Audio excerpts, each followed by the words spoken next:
is Sarah Alton. I am the third generation here at Kenruth Farms outside of Lucknow, Ontario. We are a feedlot and we just feed under 3,000 head from around 600 weights up to finish. We used to have 3 different locations, and in the last 5 to 6 years we've centralized to one location. It helps us manage better with treatments, protocols, cleaning out, and feeding. So we have 3 barns here on site. We start all of our cattle on the slats. We try and keep each pen together for about 30 days just in case there's a health issue that arises. We've grooved their slats so that they can feel comfortable on the slats so that they don't slip and feel comfortable coming up to get feed. We start them in our slat barn, then we bring them down to a pack growing barn, and then we finish them here behind me on the pack barn as well.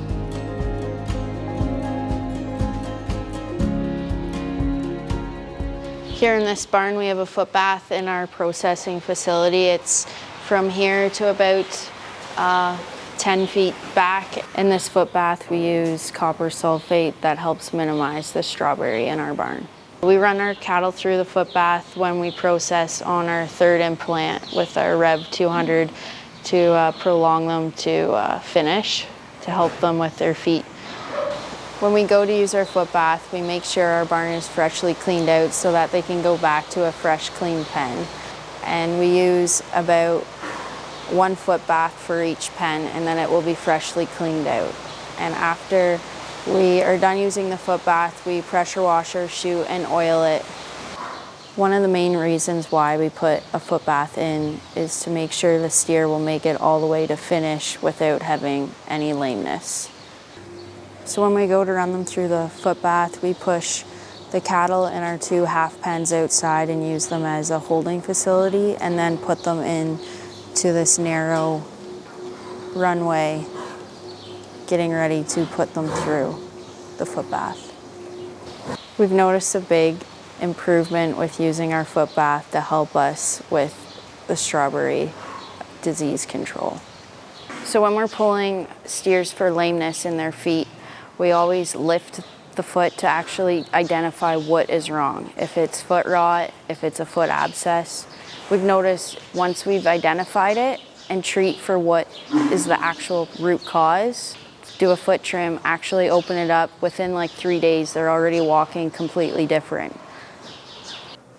So this board here helps us track our inventory as well. It gives us a good visual of when we need to implant the number in the pen and when we should weigh them and foot bath them.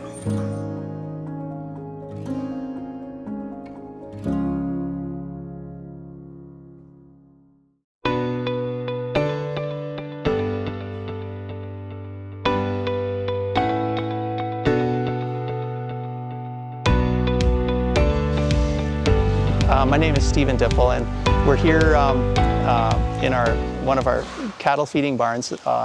On this farm we feed about 2,750 cattle at any one time, and the land base that we use to manage nutrients and grow crops would be in the neighborhood of 2,800 acres.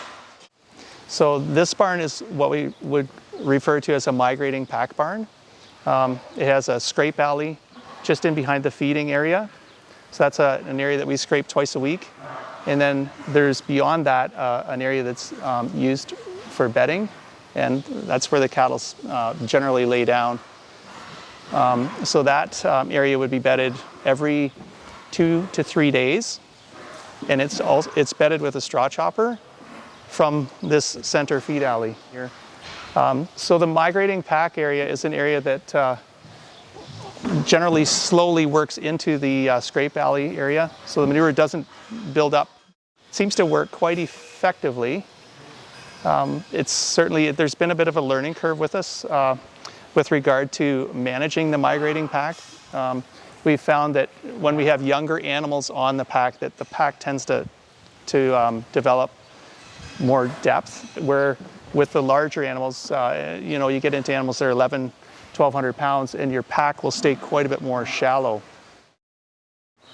So this is a group of crossbred heifers. They've been here now for about a month. this is something that we're starting to learn a little bit more about, work with, and think there may be some potential as the genetics improve.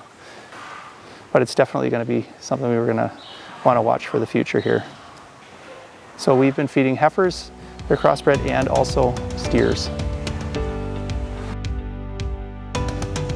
So we've been talking a little bit about foot health here, and just thinking about that, I feel that something that we've found benefits in is reducing the amount of distillers that we're feeding to the animals, reducing the sulfur load on the animals, and then also introducing different protein sources, whether it's cover crop, green cover crop, soybean meal, just something different that we can bring these protein levels up.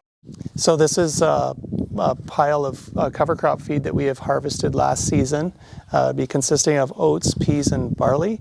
And this is something that we've used on the farm, planted after wheat is taken off, as a protein source for the livestock. The capacity of this barn is about 800 head, and we will grow them in our grower barn and then bring them here and put them onto they'll be on a heavier ration, and they'll be fed here for 3, maybe 4 months. With the rubber that we have here on the slats, it's going to add to the comfort level that they have.